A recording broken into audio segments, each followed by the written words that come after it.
Welcome back, guys. It's the Tightwad, and today we are under my brother-in-law's house. He has his air handler for his HVAC underneath his house instead of in his attic. And anytime you have that type set up, you'll have one of these pumps, which is a condensate pump.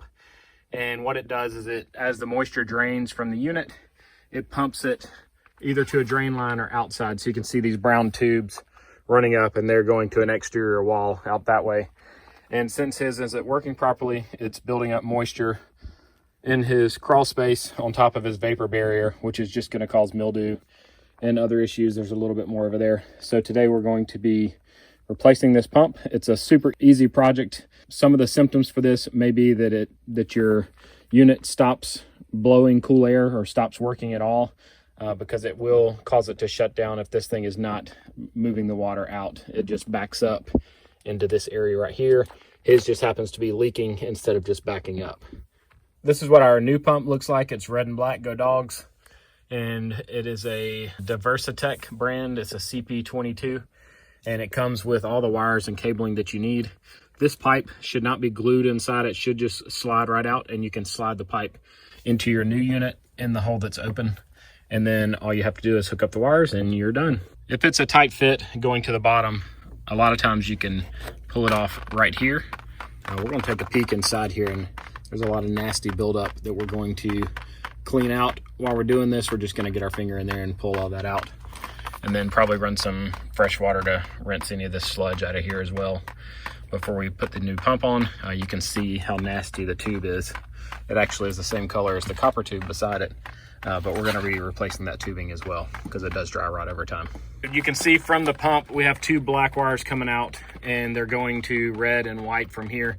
The important part is that you go to the same color again here, because this wiring, like a thermostat wire, has lots of different colors in it. So we're gonna wire to the red and white again, but it doesn't matter which of the black cables each of them go to.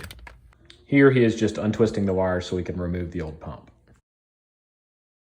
So we're taking the two yellow wires that came with the new pump, and we're going to twist them with the red and white.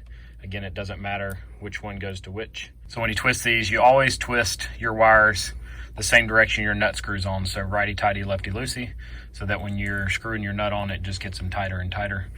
Some wire nuts actually don't even require you to pre-twist the wires, but I think it's a good practice to get in just to make sure that they have a good connection. But just know that the wire nut will tighten them up as it gets on there. It would be awesome if you took this opportunity to hit the subscribe button while he finishes twisting the wires. And with that end connected, the other one comes with insulated connectors that go over these two little spades on here.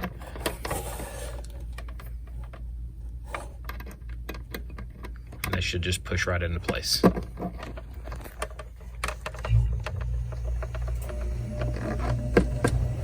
Next thing we have to do is plug the power cord in that came with the new pump, and then we have to connect our new drain tube. So it's going to take the water out of the unit, run it through here, and then pump it out of the house. While it's not a requirement, we also purchased a new hose to go on here. So one end of the hose is going to go on the end of the unit here, and you're just going to push it all the way down. And then the other end, you just need to get out of the house because the water is just going to be pumped through this. He bought 100 feet of hose. On his, it actually follows this line here and goes all the way to the outside of the house. So we'll probably do the same thing using some electrical tape or some duct tape to tape the new one down. With the new pump all wired up and ready to go, I'm going to remove this and stick it down in the hole in the pump, and then back in the side here. And the new pump is now running, and we will eventually start seeing the water being pumped through the tube. But we're gonna go ahead and get this tube attached where it needs to go. We cut our new tube several feet longer than we thought we would need it. And then I used duct tape to tape it to the old tube, so when it pulls the old tube out, the new tube should pull right through with it. Then we can just cut off the end where the stickiness will be. All right, go ahead. This little trick helps pull the new hose through the tiny hole that the old hose was in going out of the side of the house. It definitely helps to have one person under the house to see when the tubing is pulled tight while another person is outside pulling the tube. Yeah, baby.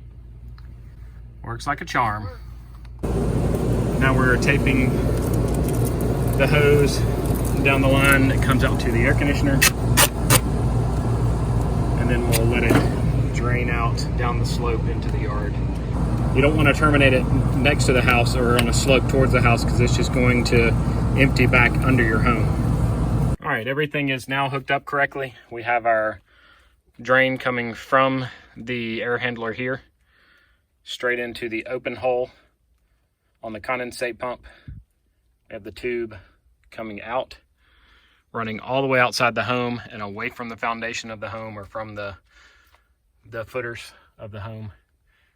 We have the 2 wires hooked up here and then tied into the existing wiring, whatever 2 wires were connected on your previous unit. And then we have the power cord plugged into the power. So we are done, and this old condensate unit can be discarded. You can see this one was full of water and nastiness. I'd already poured some of it out. So we're just gonna throw this one in the trash. The pump we installed has a 22-foot lift, meaning it can push that water out 22 feet. And it had push-on connectors, which made it a lot easier. And these are about $55. I'll make sure I'll link some in the description and in the pinned comment to Amazon links where you can purchase your own. The clear vinyl tube we bought is 3/8 inside diameter, and we bought 100 feet of it. We probably still have 40 or 50 feet left, and this cost about $15. So I'm going to also provide some links on Amazon where you can buy this yourself also. I hope you found this step-by-step DIY style video helpful. If you did, give it a thumbs up. Leave any questions you have in the comment section below, and I'll make sure to reply as quickly as possible. Click any of the videos shown on the screen right now and they'll open right up on your device, and I hope you guys have a great day.